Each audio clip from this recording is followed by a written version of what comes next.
तो हेलो मेरे प्यारे साथियों, कैसे हैं आप सभी। उम्मीद करते हैं आप सभी बहुत ही मस्त होंगे और अपनी पढ़ाई को बहुत ही अच्छी तरीके से कर रहे होंगे।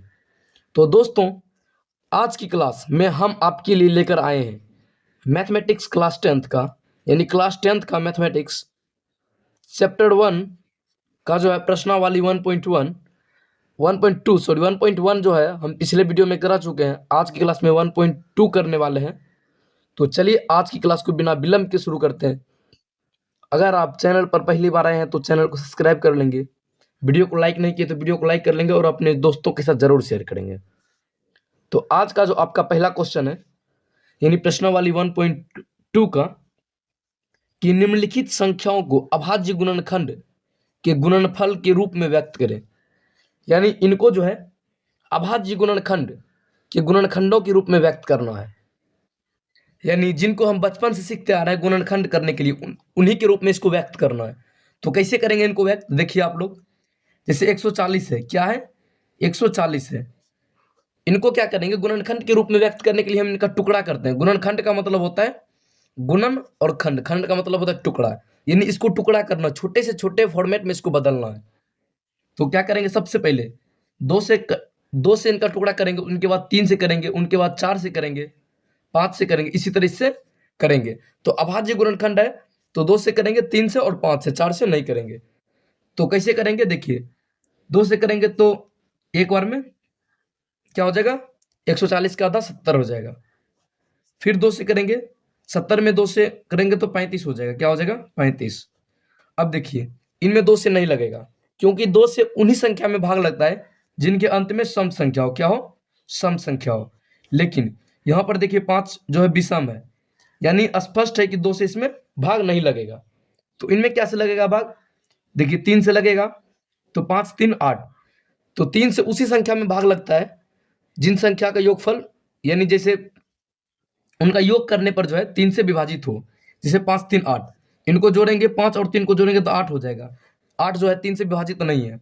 इसी जगह अगर 4 और 5 रहता तो 5 और 4 जोड़ेंगे, क्या हो जाएगा, 9 हो जाएगा। तो 9 में देखिए 3 से भाग लग रहा है तो 45 में भी 3 से भाग लग जाएगा। यह है विभाजकता का नियम। तो इनके लिए एक स्पेशल वीडियो हम लेकर आएंगे जिनमें आपको सभी विभाजकता के नियम बताएंगे। तो देखिए 3 से भी नहीं लग रहा है। उसके बाद 5 से, देखिए 5 से उसी संख्या में भाग लगता है जिन संख्या के अंत में 5 हो और 0 हो। लेकिन देखिए यहाँ पर 5 है तो इसमें 5 से लग जाएगा। 5 से करेंगे तो हो जाएगा 7 वेर में। कितना वेर में, 7 वेर में। तो अब जो है, अब ये गुणनखंड के रूप में व्यक्त हो चुका है। तो अब क्या करेंगे, 140 बराबर लिख देंगे। 140 बराबर, देखिए 2 गुने 5 गुने 7, 2 कितने बार आया, 2 बार। तो 2 को 2 बार लिखेंगे, उसके बाद 5 गुने 7, यही हो जाएगा इसका आंसर। यहीं तक सॉल्यूशन इसका अभाज्य गुणनखंड निकल चुका है। उसके बाद 156 का देख लेते हैं, 2 नंबर का। तो 156, देखिए सबसे पहले आपको विभाजकता का नियम में बताएं कि जिनके अंत में सम संख्या हो, क्या हो, सम संख्या हो, वही संख्या 2 से विभाजित होगा। देखिए इनके अंत में 6 क्या है, सम संख्या है, तो ये 2 से विभाजित हो जाएगा। तो 2 से 7 वेर में 14, उसके बाद 1 बचा, 2 8 16, यानी 78 बार में कट जाएगा। देखिए अंत में सम संख्या आया, फिर ये 2 से विभाजित होगा। 2 तिया 6, 2 नमा 18। देखिए अब सम संख्या है क्या, 9 एक विषम संख्या है। क्या है, विषम संख्या, इसीलिए यह 2 से विभाजित नहीं होगा। अब देखिए 3 से विभाजित होगा क्या, 3 से विभाजकता के लिए आपको बताएं, इसको जोड़ेंगे। 9 और 3 कितना होता है, 12 होता है। देखिए 12 में 3 से भाग लगता है, इसीलिए इसमें 3 से भाग लग जाएगा। तो 3 से क्या हो जाएगा, 13। उसके बाद अब देखिए अब नहीं कटेगा, तो क्या करेंगे, 156 बराबर 156 बराबर 2 गुने 3 गुने 13। क्या करेंगे, 2 2 बार आया तो 2 को 2 बार लिखेंगे, उसके बाद 3 गुने 13। ये हो गया 156 का। उनके बाद हम देख लेते हैं 38 25 का। क्या देख लेते हैं, 38 25 का। तो इनको सबसे पहले देखिए अंत में क्या है, विषम संख्या। क्या है, विषम संख्या। ये 2 से नहीं कटेगा, स्पष्ट है। उसके बाद देख लीजिए क्या 3 से ये कट रहा है, 8 3 11 2 13 5 18। हाँ, इनको जोड़ने के बाद क्या हो रहा है, 18। देखिए 18 3 से कट रहा है, कहेंगे यस सर कट रहा है, तो ये भी 3 से कटेगा। अब कैसे कटेगा, इनको देख लीजिए। देखिए 3 एकम 3, ये हो जाएगा 3 दूनी 6, 2 बचा, 3 सत्ते 21 और 3 पचे 15, यानी 12 75 बार में कटेगा। उनके बाद देखिए क्या फिर 3 से कटेगा, तो 7 5 12 2 14 1 15, हाँ 15 जोड़ के आ रहा है 15, तो 15 3 से विभाजित हो रहा है, तो ये 3 से कट जाएगा, यानी 3 चौक 12, 3 दूनी 6 और 3 पचे 15, यानी 425 आया। क्या फिर 3 से कट रहा है, 4 2 6 5 11 11 आ रहा है, 11 3 से कटता है, तो कहेंगे नहीं सर नहीं कटता है। तो उनके बाद इससे आगे देख लेते हैं, 5 5 से नियम था जिनके अंत में 0 हो और 5 हो, तो क्या इसके अंत में 5 है, कहेंगे यस सर 5 है, तो इनको 5 से कटाएंगे, तो 5 8 40, 2 बच गया और 5 तो बचे 25। फिर देखिए 5 अंत में है, तो 5 से कटाएंगे, 5 17 पचे 85, यानी 38 25 का जो आया, यह आया 3 गुने 3 गुने 5 गुने 5 गुने 17, यानी 3 2 बार आया, उसके बाद 5 2 बार आया और 17, 3 भी 2 बार, 5 भी 2 बार और 17 एक बार आया। ये हो गया इसका अभाज्य गुणनखंड। उनके बाद हम देख लेते हैं 5005 का। किसका देख लेते हैं, 5005 का। देखिए 2 से कट रहा है क्या, 5 अंत में विषम संख्या है, अंत में देखना, ये नहीं शुरू में देखना, अंत में देखना है। ये विषम संख्या, तो ये 2 से नहीं कटेगा, क्या किससे नहीं कटेगा, 2 से नहीं कटेगा। क्या 3 से कट रहा है, तो 5 5 10 हो जाता है, तो 10 3 में नहीं आता है, 10 5 से भी नहीं, सॉरी 3 से भी नहीं कटेगा। उसके बाद देख लेते हैं क्या 5 से कट रहा है, तो अंत में 5 है, कहेंगे यस सर 5 से कट रहा है, तो 5 से इसको कटाएंगे तो क्या होगा, 5 एकम 5, डबल जीरो को ऐसे उतार देंगे और 100, यानी 1001 हो जाएगा। क्या 1001 विभाजित हो रहा है। अब देखते हैं किससे आगे, देख लेते हैं 5 से आगे 6 से भी नहीं कटेगा, 7 से देख लेते हैं, 7 से 7 को 7 3 बच गया, 7 चौक 28 7 21, यानी 7 से कट रहा है। एक बार में 7 कटाएंगे, 3 बचा 0, 7 चौक 28, 2 बच गया 1, 3 7 21, यानी 143 बार में किससे कटा, 7 से। उसके बाद देखिए 7 से कट रहा है क्या, 7 दूनी 14 3 नहीं कट रहा है। उनके बाद कैसे 9 से, देखिए 9 से तो नहीं कटेगा, 3 से नहीं कटा तो 6 से भी नहीं कटेगा और 9 से भी नहीं कटेगा, 10 से नहीं कटेगा। 11 से देख लेते हैं, 11 के 11 11 दोनों 33, 11 से कट रहा है, 11 के 11 11 दोनों 33, यानी कट चुका है पूरा। अब 13 तो आ गया, 13 नहीं कटेगा। इनको यहाँ लिख लेते हैं, क्या आ गया, 5005 को कैसे लिख सकते हैं, 5 गुने 7 गुने 11 गुने 13, यही इसका अभाज्य गुणनखंड है। उसके बाद चौथा देख लेते हैं, चौथा क्या है, 5वां है 74 29। क्या ये 2 से कटेगा, कहेंगे नहीं सर 2 से नहीं कटेगा। 3 से कटेगा, 7 4 11 2 13, 13 7 20 2 22 22, देखिए 22 3 को 3 में आ रहा है, तो कहेंगे नहीं सर 22 नहीं आ रहा है, तो 3 से भी नहीं कटेगा, 4 से तो नहीं कटेगा। यदि देखिए एक नियम है कि 2 से अगर नहीं कटेगा, 4 से भी नहीं कटेगा, 6 से भी नहीं कटेगा, 8 से भी नहीं, उनके पहाड़ा में किसी से भी नहीं कटेगा। अगर 3 से नहीं कटा तो 6 से नहीं कटेगा, 9 से नहीं कटेगा, 12 से नहीं कटेगा, 15 से नहीं कटेगा, यानी उनके पहाड़ा में भी किसी से नहीं कटेगा। 4 में भी यही नियम है, 4 8 12 16 20, यही नियम चलता है, ठीक है। तो क्या 3 से नहीं कटेगा, 6 से कटेगा, तो नहीं कटेगा। अब 7 से देख लेते हैं, क्या यह 7 से कट रहा है, तो 7 से 7 को 7, 7 6 के 42 9 नहीं कट रहा है। 7 से 9 से, 9 से तो नहीं कटेगा। 11 से, 11 6 66 बच गया इधर, 8 पर 2 82, 77 हो गया, 5 पर 9 59, 11 से भी नहीं कट रहा है।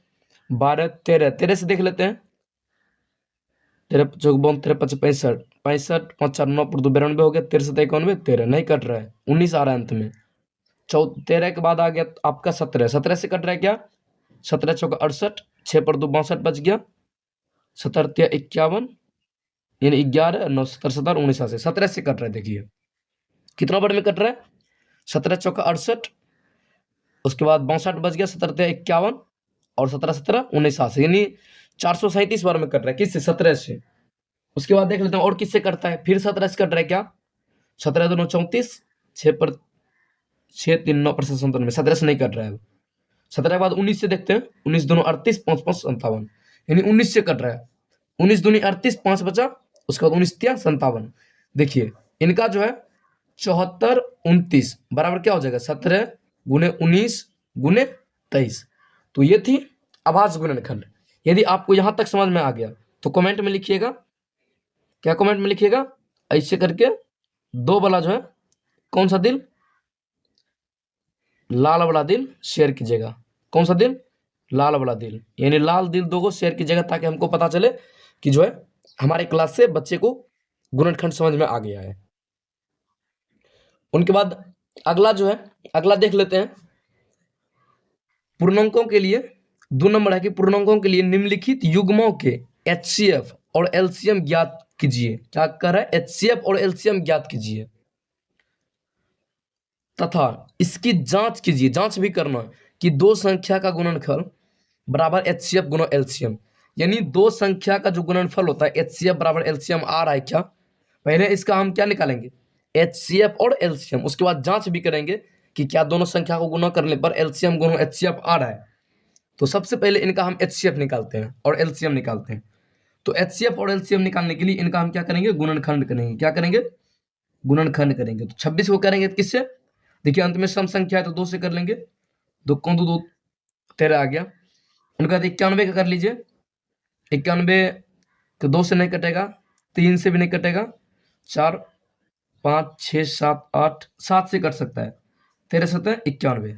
देखिए दोनों में जो है जो कॉमन आएगा वही एचसीएफ हो जाएगा। देखिए इसमें 13 है और इसमें भी 13 है, यानी दोनों में जो कॉमन आएगा वही होगा उसका एचसीएफ। तो क्या लिखेंगे? पहले ऐसे लिख देते हैं 26 बराबर 2 गुने 13। उसके बाद क्या लिखेंगे? 91 बराबर 7 गुने 13। दोनों में जो कॉमन आए, क्या है? कॉमन, कॉमन आए वही होता है एचसीएफ, यानी एच सी एफ बराबर क्या हो जाएगा? 13 हो जाएगा। और एलसीएम क्या होगा? एलसीएम, यानी इनमें से एक लेंगे। क्या लेंगे? इनमें से एक, और जो बच गया उनको लिख दीजिए। 2 बच गया और 7 बच गया, तो 2 गुने 7। अब जो इनका देख लीजिए, 13 दूनी 26, 26 गुने 7, 7 42 के 2, 7 दूनी 14 4 18, यानी क्या आ गया? 182 आ गया। यानी एचसीएफ आपका 13 आ गया और एलसीएम कितना आ गया? 182। अब क्या करना है? बोल रहा है कि जांच करने के लिए कि दो संख्या का गुणनफल एचसीएफ गुना एलसीएम। तो दो संख्या क्या है आपका? 26 और 91। तो 26 गुने 91 क्या कर रहे हैं? दो संख्या का गुणनफल, गुणनफल कर दिए बराबर एचसीएफ। एचसीएफ क्या करना है? 13 गुने एलसीएम कितना? 182। अब देखिए दोनों को गुना करके बराबर होना चाहिए, यानी एल एच एस बराबर जो है आर एच एस होना चाहिए, तब हम समझेंगे कि एलसीएम और एचसीएफ सही हुआ है। यानी दोनों बराबर हो जाएगा तब समझेंगे। तो चलिए बराबर कर लीजिए। 26 गुना 91 करते हैं, एक रफ पेज लेते हैं आपको, इन्हीं को पिक करते हैं। कितना हुआ? 26 गुना 91 करते हैं। 26 गुना 91, देखिए एक बार में 26 आया, उसके बाद 9 छाक 54 के 4, 9 दूनी 18 5 23, देखिए 6 4 2 6 3 और 2, 23 66 आया। एक का क्या आया? 23 66 बराबर देखते हैं। उसके बाद क्या था हमारा? 13 गुना 182, यानी 182 गुना 13, 3 दूनी 6 8 के 24 के 4, 3 2 5, 182। देखिए 6 6 8 5 13 3 1 2, 23 66, 23 66। देखिए 23 66 इधर भी इधर भी, तो क्या कहेंगे? ये हिसाब मेरा सही हो गया। यानी हम लोग जांच भी कर चुके। क्या किए? जांच भी कर दिए। उनके बाद अगला देख लेते हैं कि 510 और 92 का। तो 510 का सबसे पहले गुणनखंड कर लेंगे। क्या करेंगे? गुणनखंड। तो अंत में 0 है, यानी सम संख्या क्या है? सम संख्या 2 से विभाजित हो जाएगा। 2 से करेंगे, 2 दूनी 4 2 5 10, 2 5 10। देखिए अब तो 2 से कटेगा नहीं क्योंकि अंत में विषम आ गया। देख लेते हैं 3 से कटेगा क्या? 3 से नियम था कि जोड़ने के बाद 3 से विभाजित होना चाहिए। 5 5 10 2 12। देखिए 12 3 से कट रहा है तो ये भी 3 से कटेगा। देख लेते हैं कटता है कि नहीं। 3 8 24, 1 बच गया, 3 5 15, कट गया। अब देखिए 8 5 13, 13 आ रहा है, 13 तो नहीं कटेगा, तो अब 5 से कट लेते हैं। 17 5 85। उसके बाद 92 को तोड़ लेते हैं। 92 को 2 से तोड़ेंगे, 2 चौके 8 2 चौके 12, फिर 2 से करेंगे, 2 दूनी 4 2 तिया 6, यानी 23। अब नहीं टूटेगा, तो 510 बराबर क्या लिख देंगे? 2 गुने 3 गुने 5 गुने 17 लिख देंगे। उनके बाद लिखेंगे 92 बराबर 2 गुने 2 गुने 23। ठीक है। अब देखिए कॉमन क्या है? इनमें 1 2 है, इनमें 1 2, यानी इसको घेर लेते हैं पहले। ये है कॉमन, उसके बाद और कुछ नहीं आ रहा है, और कुछ नहीं आ रहा है। तो एच सी एफ, यानी एच सी एफ आपको बोले एच सी एफ वही होगा जो कॉमन होगा। तो कॉमन क्या है 2, तो एचसीएफ क्या हो जाएगा 2। और एलसीएम क्या होता है, एलसीएम बराबर 2 1 2 इसका लिख लिए। उसके बाद देखिए क्या सब बचा, 2 बचा, इस 2 को लिखे।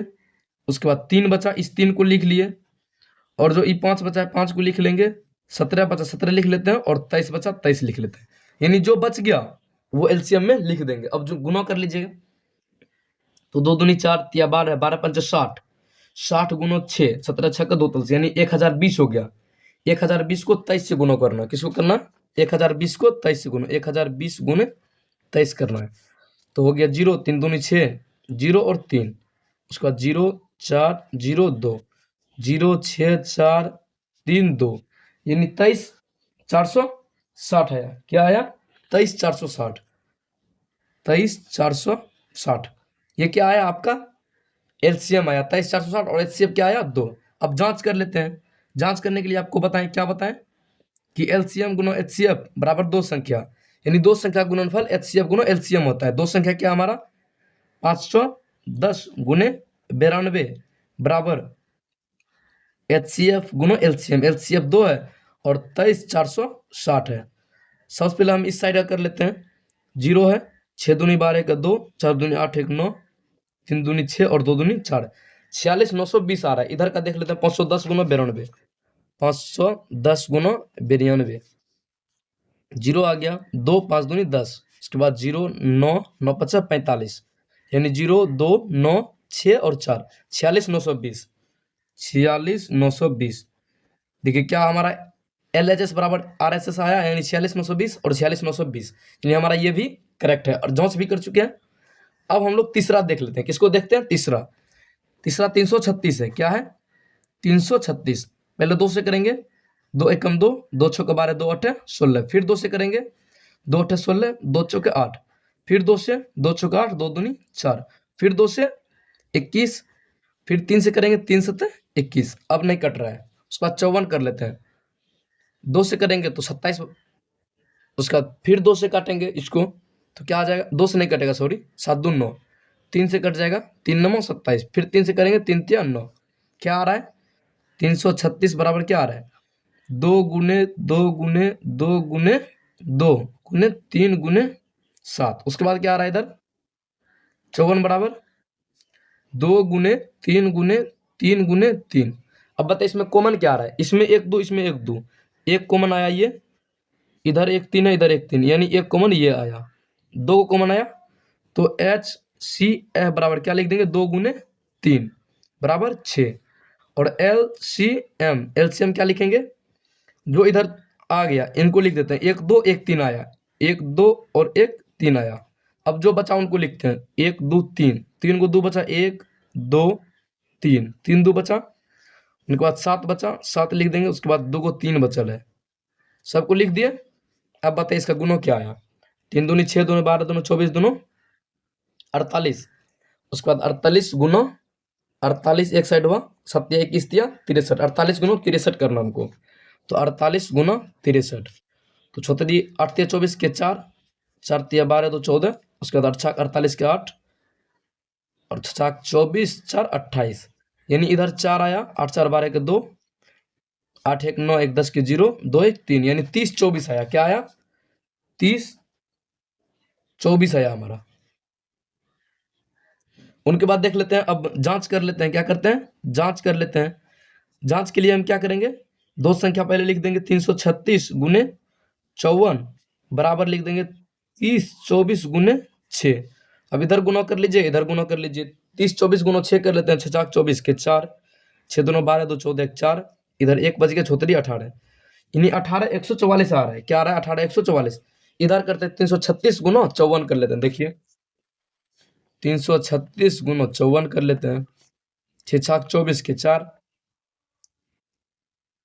4 तिया 12, 2 14 के 4, 4 तिया 12 1 13, 6 5 30 के 0, 5 तिया 15, 3 18 के 8, 5 तिया 15 1 16, यानी 4 आ रहा है। 4 8 3 11 के 1, 6 1 7 1 8 1 18, यानी 18 144 आ रहा है। क्या आ रहा है, 18 144।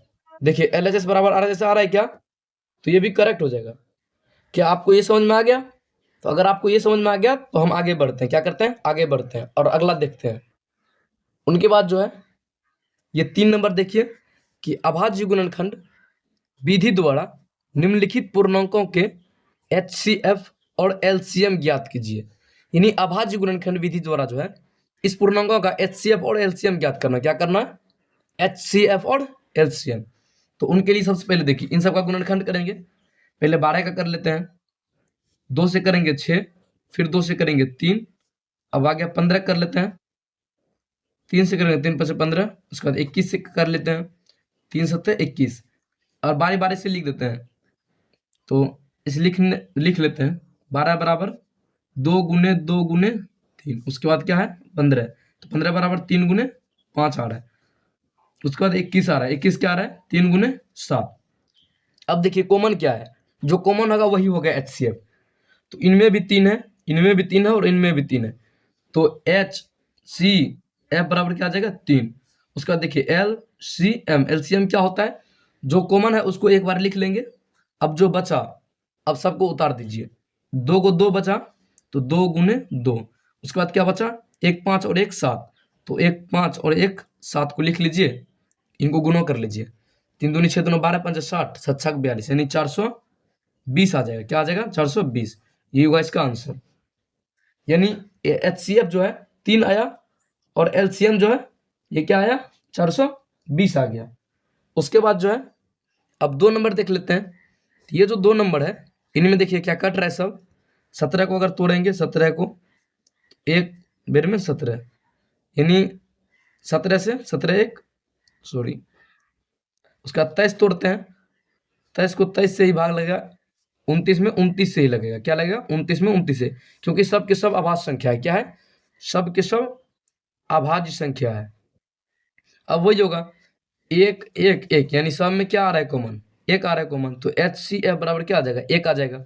उसके बाद एलसीएम क्या लिखेंगे, एलसीएम बराबर 17 गुने 23 गुने 29, तो कर लीजिए सबको गुना, 17 गुने 23 पहले कर लीजिए, तो 17 गुने 23, 17 51, 17 दूनो 34, 1 5 4 9 391 गुना 29 कर लीजिए, 9 9 81 1 29 27 8 35, उसके बाद 2 हो गया, 9 दूनी 18, 3 दूनी 6 1 7, तो 9 हो गया 3 8 5 13 3 7 3 10 1 11, यानी 11 339 आ रहा है।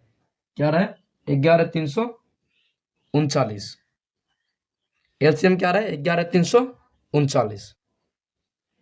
अब जो है ये हो गया 11 339। अब अगला देख लेते हैं, यानी 3 नंबर का 8 9 और 25 है। सबसे पहले 8 को तोड़ लेंगे 2 से, 2 चौके 8, फिर 2 से करेंगे 2 दूनी 4, फिर 9 को 3 से 3 बेर में 9, 25 को करेंगे 5 गुने 5, उसके बाद फिर करेंगे 5 से 1 आ जाएगा, इधर भी 3 से करेंगे तो 1 आ जाएगा, इधर भी 2 से करेंगे तो 1 आ जाएगा।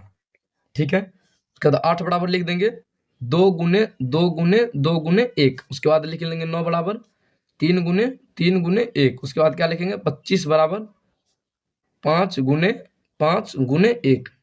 तो देखिए सब में एक ही कॉमन आ रहा है, क्या आ रहा है एक कॉमन आ रहा है, तो एच सी एफ बराबर क्या लिख देंगे 1, और एलसीएम बराबर क्या लिखेंगे, जो सब बच गया वही लिख देंगे। ये 3 को 2 बचा 1 2 3, उसके बाद 1 2 3 3 बचा 2 को, 5 बचा 2 को, इन सबको क्या करेंगे सबको लिख लेंगे और सबको गुना कर लीजिए, 2 दूनी 4 दूनी 8 3 24, उसके बाद 24 गुने 3, 24 3 72, 72 गुना 25, तो 72 गुना 25 कर लीजिए, 5 दूनी 10 के 0, 7 5 35, 1 36 के 6 और 7 दूनी 14,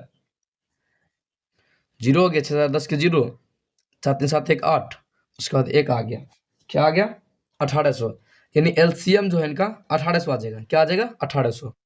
हम लोग अभाज्य गुणनखंड विधि से द्वारा एचसीएफ और एलसीएम सीख चुके हैं। उनके बाद और जो है पीछे हम लोग सीख चुके हैं, बहुत कुछ गुणनखंड सीख चुके हैं और जांच करने के लिए सीख चुके हैं और तीसरा भी सीख चुके हैं। अब चौथा देख लेते हैं क्या है। चौथा जो आपका हिसाब है कि एचसीएफ 306 और 657 का 9 दिया है, यानी इन दोनों संख्या का क्या है, ये संख्या है, इनका जो एचसीएफ दिया है ये कितना दिया है 9 दिया है, और एलसीएम इनका पूछ रहा है, क्या पूछ रहा है एलसीएम। तो इनको कैसे निकालेंगे, इनको लिखेंगे पहले हल, क्या लिखेंगे हल। तो एचसीएफ क्या दिया है, एचसीएफ क्या दिया है 306 और 657 का कितना दिया है? 9 दिया है। एलसीएम पूछ रहा है, एलसीएम बराबर वाट। तो इनको सबसे पहले हम लोग जानते हैं, वो जो जांच कर रहे थे कि दो संख्या का गुणनफल, दो संख्या का गुणनफल क्या होता है? दो संख्या का गुणनफल बराबर क्या सूत्र पढ़े थे? HCF गुणो LCM, यानी दो संख्या का जो गुणनफल होता है HCF गुणो LCM होता है। तो दो संख्या क्या है हमारा? 306 गुणो 657। तो HCF हमारा दिया है कितना? 9 दिया है, और LCM हमको निकालना है। तो देखिए LCM निकालना, तो LCM को इस साइड रखेंगे और बचे हुए भाग को अगले साइड भेज देंगे। तो 306 गुणो 657 बटे क्या आ जाएगा? 9 आ जाएगा, और बराबर क्या आ जाएगा? LCM। अब देखिए कटा लीजिए, तो 9 देखिए 3 से कट रहा है, इधर क्या कट रहा है? क्या 3 से इधर कट रहा है? ऊपर में 6 3 9, देखिए 9 इधर भी कट रहा है। 3 का 3 0, 3 दूनी 6, 3 तिया 9, 2 1 3, 3 से ये भी कट जाएगा। 3 तिया 9, 3 चौके 12, यानी 657 गुना 34 करना है। तो 600 यहाँ कर लेते हैं, 657 गुना 34, 7 चौक 28 के 8, 5 चौक 20, 2 22 के 2, उसके बाद 6 चाक 24, 2 26, 7 21 के 1, 5 3 15, 17 1 7, 6 3 18 1 19, यानी 8 हो जाएगा। फिर 3 7 6 13 1 3, 9 2 11 1 12 1 2, और इधर 2, यानी 22 338 हो जाएगा। क्या हो जाएगा? 22 338। एलसीएम जो है 22 338 बराबर LCM। अतः क्या हो जाएगा? अतः इनका जो LCM किसका? 306 और 657 का कितना आ रहा है हमारा? 22 338। यही हमारा आंसर हो जाएगा। अब आपको ये समझ में आ गया होगा। अब इनसे आगे करते हैं। अब जो पांचवा है कि जांच कीजिए कि क्या किसी प्राकृतिक संख्या n के लिए 6n अंक 0 पर समाप्त हो सकती है। इनका जो सॉल्यूशन इसी तरह होता है। हम सॉल्यूशन पहले से करके आए क्योंकि यहाँ टाइम लगेगा। तो इनको सॉल्यूशन करने के लिए क्या करेंगे कि माना कि x बराबर 6n, यानी x के बराबर जो है 6 पर पावर n को मान लेंगे। तो चूंकि x बराबर 6n मान चुके हैं, तो x को क्या 6n को जो है 6n को ऐसे लिख सकते हैं क्या? 2 गुने 3 पर n, यानी 6 का गुणनखंड पहले कर चुके, उसके बाद n दे दिए। क्या दे दिए? n दे दिए। उनके बाद x बराबर क्या लिख सकते हैं? 2n और 3n लिख सकते हैं क्या? इनका अगला स्टेप लिख सकते हैं। तो चूंकि 6n का जो है अभाज्य गुणनखंड 2n और 5f के रूप में नहीं है, यानी 2n और 5m के रूप में होना चाहिए था, लेकिन क्या ये है? कहेंगे नहीं सर ये नहीं है। तो ये कैसा है? 2n और 3n के रूप में। हमको इस रूप में चाहिए था, इस रूप में नहीं है। तो इसीलिए इनका इकाई अंक जो 0 पर समाप्त नहीं हो सकता है। क्या हो सकता है? नहीं हो सकता है। अगर इस रूप में होता तो इनका इकाई अंक समाप्त हो सकता था, लेकिन इस रूप में नहीं है तो नहीं होगा। अब अगला देख लेते हैं। 6 नंबर है कि व्याख्या कीजिए कि 7 गुने 11 गुना 13 प्लस 13 और 7 गुना 6 गुना 5 गुना 4 गुना 3 गुना 2 गुना 1 गुना प्लस 5 क्या भाज्य संख्या क्यों है? यह भाज्य संख्या क्यों है? भाज्य संख्या तो है, लेकिन क्यों है ये पूछ रहे हैं। तो सबसे पहले मैं आपको बताना चाहूंगा कि भाज्य संख्या कहते किसको है। तो भाज्य संख्या होती है कि वे संख्याएं जिनका अभाज्य गुणनखंड 2 से अधिक हो उसे भाज्य संख्या कहते हैं। जैसे आप जो है 8 ले लीजिए, 8 का अगर हम गुणनखंड करें तो देखिए क्या 2 पर पावर 3, यानी 3 गुणनखंड आ रहा है। क्या आ रहा है? 3। तो यह एक भाज्य संख्या है। क्या है? भाज्य संख्या है, यानी 2 से अधिक होना चाहिए, तो उनको क्या कहेंगे? भाज्य संख्या। तो यह क्यों भाज्य संख्या है? पहले आप भाज्य संख्या के बारे में जान चुके हैं, अब देखिए क्यों है। तो मान लिए हम कि x बराबर इनको मान लिए और y इनको मान लिए। तो पहले x देखिए ये भाज्य संख्या क्यों है। तो x की जगह लिख चुके हैं। उसके बाद देखिए इसमें 13 कॉमन आ रहा है, तो 13 को कॉमन लेंगे। उसके बाद देखिए 7 गुने 11 गुने 1 प्लस 1, तो 13 इससे निकाल ले तो प्लस 1 हो गया। फिर 13 को बाहर रखिए ब्रैकेट में, सबको गुना करके प्लस 1 कर दिए। फिर 13 और 78, तो 78 को तोड़ेंगे। देखिए इनका अभाज्य गुणनखंड कितना आया? 1 2 और 4, यानी 4 को गुणनखंड आ रहा है। तो यह एक जो है, तो इनमें जो है 4, देखिए 4 गुणनखंड है। कितना है? 4 गुणनखंड है, तो इसीलिए यह भाज्य संख्या है। क्या है? यह भाज्य संख्या है। उनके बाद देख लीजिए 2 नंबर y देखते हैं। इनको y मान है, y देख लेते हैं। तो y में जो है इनको तोड़ते हैं। अब देखिए इनमें क्या 5 आ रहा है कॉमन, तो 5 को कॉमन ले लेंगे, जो बचा ब्रैकेट में लिख देंगे। इन सबको गुणा करने के बाद हमारा 1009 आया। तो 1009 देखिए इनमें 1 2 3 यानी 3 गुणनखंड है, तो इसीलिए यह भाज्य संख्या है। क्या है? भाज्य संख्या है। लिख देंगे कि इनमें 2 से अधिक गुणनखंड है, इसीलिए यह भाज्य संख्या है। इसके बाद जो है अगला टॉपिक देखते हैं। आप लोग का जो अगला है कि किसी खेल के मैदान के चारों ओर एक वृत्ताकार पथ है, यानी कैसा वृत्ताकार पथ है। इस मैदान का एक चक्कर लगाने में सोनियों को 18 मिनट लगता है। यानी किसी मैदान के चारों ओर एक वृत्ताकार पथ है, एक मैदान ऐसा, और इस वृत्ताकार पथ के जो है इस मैदान के चारों ओर एक वृत्त आकार का पथ है। क्या है? पथ मतलब होता है रास्ता। क्या है? रास्ता है। यानी इस वृत्ताकार पथ में जो है एक चक्कर लगाने में सोनियों को, किसको? सोनियों को जो एक चक्कर लगाने में टोटल 18 मिनट लगता है। क्या लगता है? 18 मिनट। किसी पॉइंट से ले लीजिए, यहां से मान लीजिए सोनिया दौड़ना स्टार्ट किया, क्या प्रारंभ किया। इनको एक चक्कर, इधर पूरा चक्कर लगाने में टोटल समय कितना लगता है? 18 मिनट।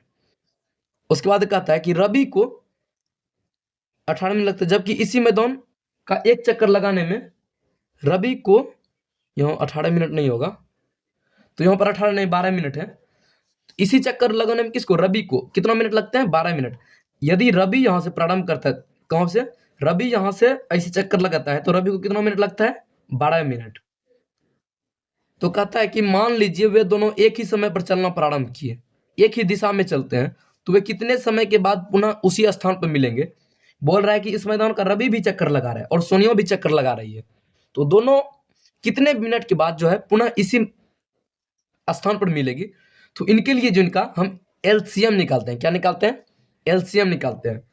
तो क्या सब है हमारा? 12 है और 18 है। क्या है? 12 और 18। दोनों का एलसीएम निकाल लेंगे, तो 2 से 6 और 9, फिर 2 से कर लेंगे 3 और 3, 3 और 3, 2 से नहीं होगा, सॉरी 3 से होगा। 3 दूनी 6 और 3 तिया 9। तो क्या हमारा हो गया? तो हमारा हो गया 12 और 18 का एलसीएम, LCM बराबर क्या आ जाता है? 2 गुने 3 गुने 2 गुने 3। तो क्या हो जाएगा? 3 दूनी 6 दोनों 12 तिया 36। यानी टोटल जो है ये इसी गंतव्य स्थान पर, जो यह स्थान पर पुनः मिलने के लिए इनको 36 मिनट बाद ये पुनः इस स्थान पर मिलेंगे। कितने मिनट के बाद? 36 मिनट के बाद जो है रवि और सोनियो 36 मिनट के बाद क्या होगा? इसी स्थान पर मिलेंगे। तो अगर आपको इस 1.1 प्रश्नावली, किसका? प्रश्नावली 1.1 का अगर सभी हिसाब जो है अच्छी तरीके से समझ में आ गया होगा, तो कमेंट में आप क्लियर लिख के जरूर जाइएगा, क्योंकि बहुत मेहनत लगता है एक वीडियो बनाने में। दोस्तों ये थी आज की सबसे महत्वपूर्ण क्लास। उम्मीद करते हैं आपको ये क्लास अच्छी तरह से समझ में आया होगा और आपको कुछ नया सीखने को मिला होगा। और अगले क्लास में जो है इनका विभाजकता का नियम, क्या? विभाजकता का नियम, यानी कौन सी संख्या किससे विभाजित करेंगे, इनसे जो आपका मैथमेटिक्स बहुत ही इजी वे में आप बना सकते हैं। तो विभाजकता का रूल जो है, ये रूल हम अगले क्लास में लेकर आएंगे। तो उनके लिए हमारे चैनल को जरूर सब्सक्राइब करें। मिलते हैं इसी तरह के नए वीडियो के साथ। तब तक आप अपना ख्याल रखें, अपने परिवार का ख्याल रखें। धन्यवाद।